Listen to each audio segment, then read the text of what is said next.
Welcome to Miami, a city of colors, of flavors, of noise, a perfect stage for our next adventure.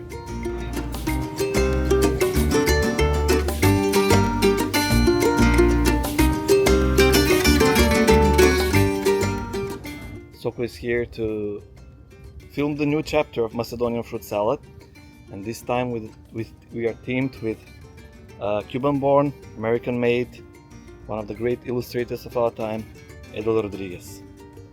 We'll meet him soon, so stay tuned.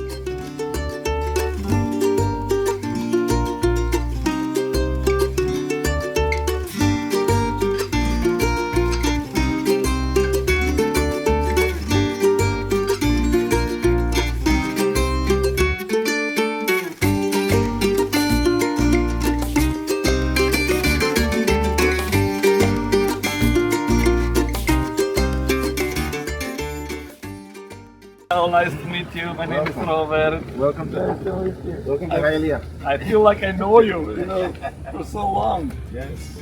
Yeah, so excellent to meet you.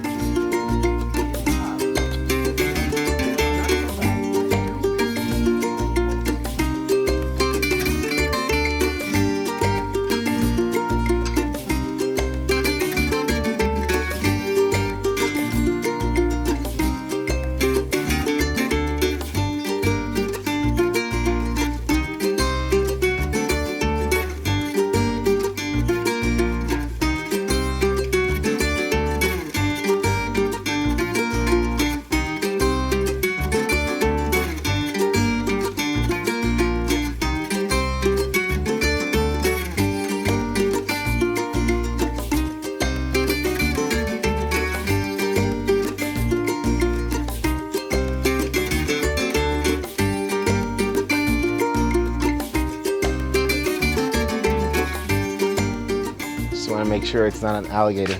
No, Just kidding. I make No, look what we have. A chicken.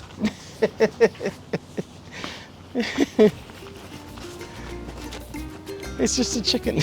But it was like in Key West, they're in the trees even. Yeah. You have lived in Cuba up till 9 years old, right? Mhm. And then you continued until now you're an American citizen. So how has these two different worlds combined created one unique character, and how have these two worlds, dos mundos, created some conflict or enriched your character and your art?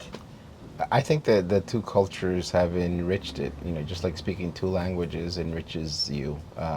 You learn you learn new things all the time, and things that you know, there are places and fruits and foods that I grew up with, and then once I arrived in America, it was a whole new thing. But then at the same time, we blend them together all the time when we have a family activity or whatever. So I think overall it's been a very enriching experience to be an immigrant.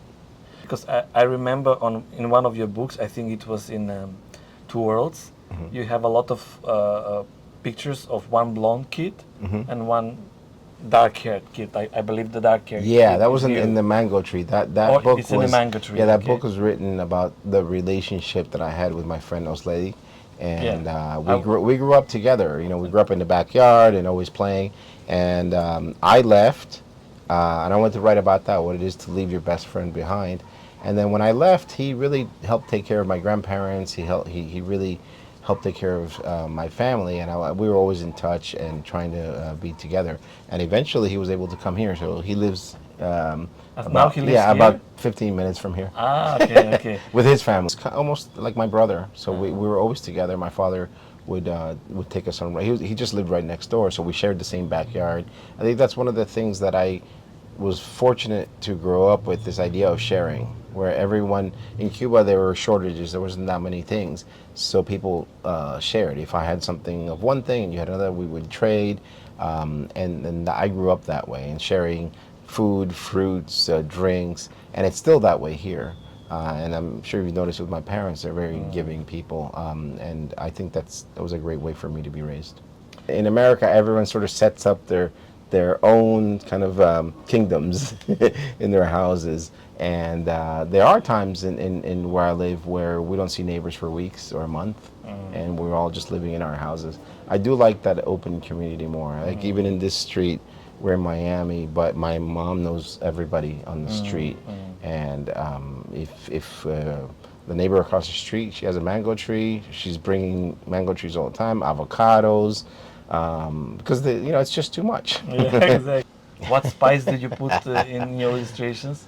I think in whatever I do, whether it's for children's books or magazine covers or Broadway posters or show posters, I try to be honest, and I think that's what I've found is being direct, being honest, express what I feel.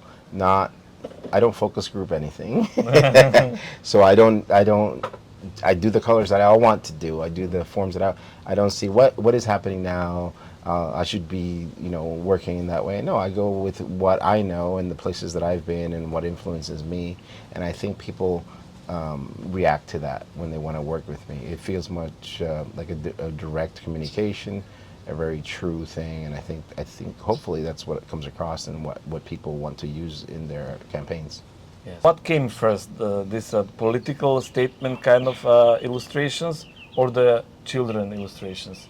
Or the children illustrations are like some kind of balance, yin-yang in your life when you're full of this energy for what is going on in the world, obviously not always pleasant things, then you turn to the children books and write. I think yin-yang and the balance is very important in everything that we do, and I do that now. But the thing that came first was the hard political things when I was in college, and my first assignments were for the New York Times, talking about war and politics and things of that sort. And then some of that work got into the New Yorker magazine, and the New Yorker audience has people that do all sorts of books and children's books and things like that. And they saw in my work the possibility that what I was doing could be in children's books. And that's how I found my agent.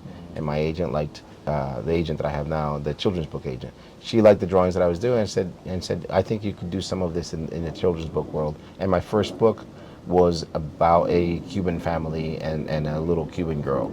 So I brought some of my drawings from visiting Cuba, I brought that to the children's book world, and it was very successful. And I'm balancing both, and I really like and a company like Soko that sees that I'm doing this other stuff, but understands that I can do something else. And I think the important thing for an artist is to do as many different things as possible. Otherwise, you get bored. Yeah. That one of the things I liked about Soko when I was first looking into it and figuring out what I was going to do was you guys have a very great visual identity, great logo, great graphics, and I want to be in that world. More down. Where am I? Oh, Kayachi, more downtown, yeah. Estoy dando una vuelta, que son de Europa.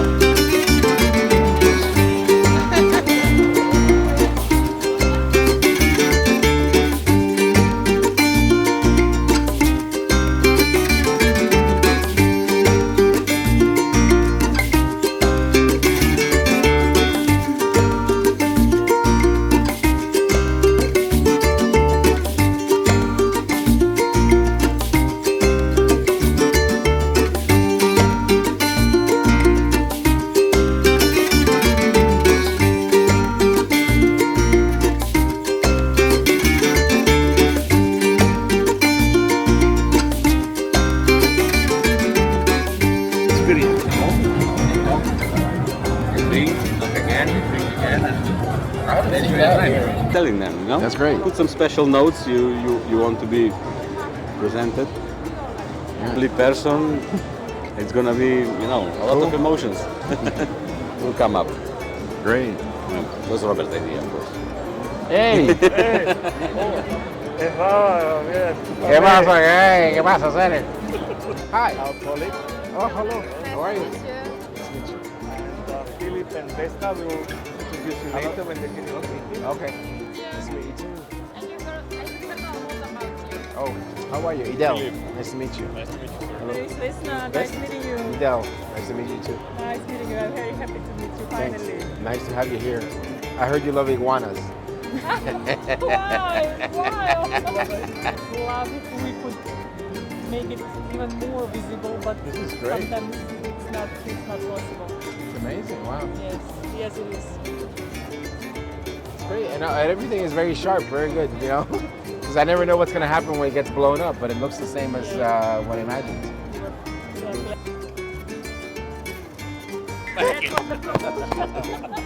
Good job. Otherwise, they couldn't marry her. You have to go work in the company. Hola, Roberto. Hola, ¿qué tal? Estás, mamey.